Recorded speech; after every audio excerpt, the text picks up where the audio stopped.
Bonsoir et bienvenue sur boursicoté.com pour cette nouvelle analyse technique du CAC 40 en clôture, donc où nous avons une poursuite quelque part du mouvement qui a été impulsé hier, puisqu'après une ouverture donc sur un gap haussier, le CAC 40 vient clôturer donc et combler ce gap à 4530,95.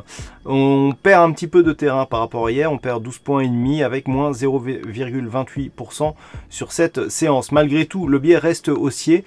On vient ici en contact sur la bande de Bollinger supérieure. On a ici une zone de points hauts significatifs qui a été testée sur le CAC 40. On peut le voir ici sur cette phase, voilà, où les points hauts annuels ici se situent sur cette bougie. On est quasiment venu les tester. On avait un plus haut ici à 4607,69 sur la journée du jour. Ouais, voilà, c'était sur cette bougie là exactement. 4607. Là ici sur cette bougie, on fait au plus haut 4606,66. Donc on est vraiment venu ici tester sur la bougie. Alors à noter que sur le contrat futur, on a eu un nouveau plus haut de fait qu'on n'a pas l'impact de dividendes qui ont été versés depuis le dernier point haut significatif. Donc quelque part, on est déjà sur une cassure de cette zone de point haut. Mais il faudrait confirmer cela sur le cash. Et donc, après avoir été testé cette zone de plus haut, on revient ici, on comble le gap et on clôture sous ce gap. Donc ça, c'est plutôt un signal de faiblesse.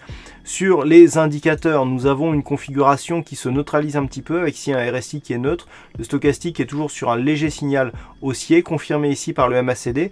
Et donc attention, on a énormément de volume sur cette séance. Alors là, ici, nous avons une bougie à conviction. Là, ici, on a une bougie plus hésitante qui marque une ombre haute significative et qui clôture sur un point bas avec beaucoup plus de volume.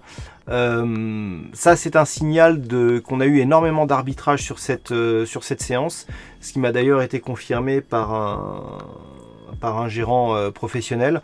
Énormément ici d'arbitrage, et donc on peut craindre un petit retour ici à la baisse suivi d'une poursuite du mouvement. Ça prouve qu'ici il y a eu énormément, et ça peut se comprendre du fait de la surprise qu'a évoqué la victoire de Donald Trump. Eh bien, beaucoup de gérants ont changé leur portefeuille pour s'adapter justement à ce qui pourrait, aux nouvelles perspectives qui peuvent s'ouvrir justement avec l'élection de Donald Trump. Donc, on a ici beaucoup de volume. Malgré tout, on s'inscrit dans un mouvement haussier puisqu'on a un point haut, un point bas supérieur au précédent. La volatilité reste elle aussi largement supérieure à la moyenne. Par rapport donc à ces volumes, ce qu'il faudra surveiller, c'est désormais cette zone des 4495. Je vais y revenir. Là, donc, on a une hausse significative assez importante. On revient ici au contact de cette bande de Bollinger supérieure.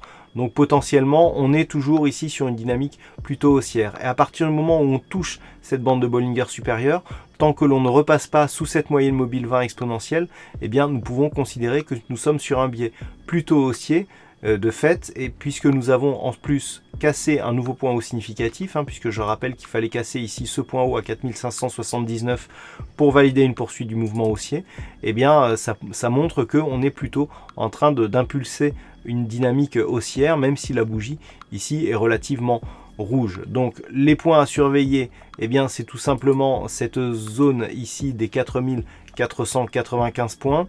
Si les cours repassent ici au-dessus des 4552, eh bien on pourra valider une poursuite du mouvement. Si on trace les retracements de Fibonacci sur l'intégralité de la phase de hausse, voilà, ce que nous pouvons constater, c'est que le point bas ici de cette bougie correspond quasiment au retracement à 38,2% de Fibonacci.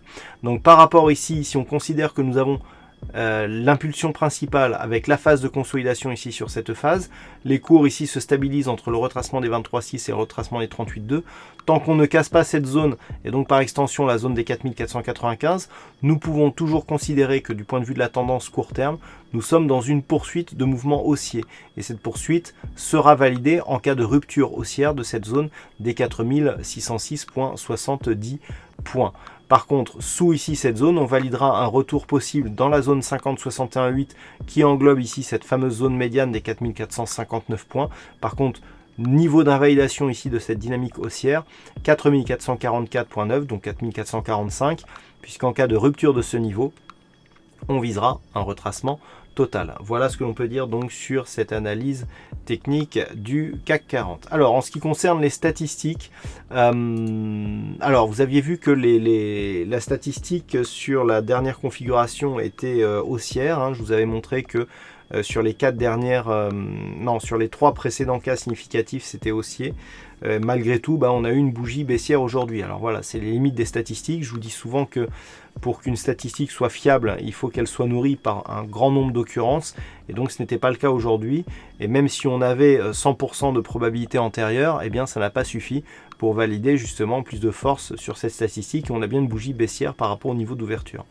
Donc sur la prochaine séance, là aussi, le nombre d'occurrences ne nous permet pas de... On a seulement 10 occurrences sur les 15 dernières années d'une configuration similaire. Et qui plus est, le pourcentage était relativement équilibré parce que sur ces 10 cas, on avait 4 cas qui étaient baissiers. On avait 4 cas qui étaient haussiers et 6 cas qui étaient baissiers, donc plutôt une probabilité baissière, mais qui n'est pas fiable donc pour la prochaine bougie par manque d'occurrence. Voilà donc pour cette analyse technique du CAC 40. Passez une bonne soirée, bonne chance dans vos trades et on se donne rendez-vous donc dès demain ou la semaine prochaine en fonction de mon emploi du temps de demain, vu que c'est un jour férié, pour de prochaines analyses techniques sur le site boursicoté.com.